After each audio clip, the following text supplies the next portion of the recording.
மழைநீர் சேகரிப்பு மற்றும் நீர்நிலைகளை பாதுகாக்க வலியுறுத்தி நாமக்கல் மாவட்டம் குமாரபாளையத்தில் மினி மாரத்தான் ஓட்டம் நடைபெற்றது. திரைப்பட நடிகர் தாமு மாரத்தான் ஓட்டத்தை தொடக்கி வைத்தார்.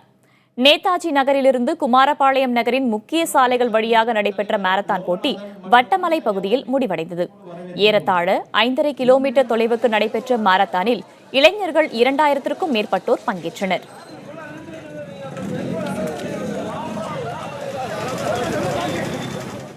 நாம் இயற்கையை வணங்குவோம், இயற்கையை வரவழைப்போம்.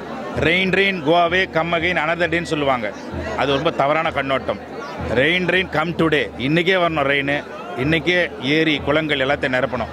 எங்கெல்லாம் ஏரிகள் இருந்துச்சோ, எங்கெல்லாம் கேணிகள் இருந்துச்சோ, எங்கெல்லாம் மடைகள் இருந்துச்சோ, அதெல்லாம் மறுபடியும் நம்ம உயிர் கொடுக்கணும். அந்த விழிப்புணர்வு தான் அந்த நிகழ்ச்சி.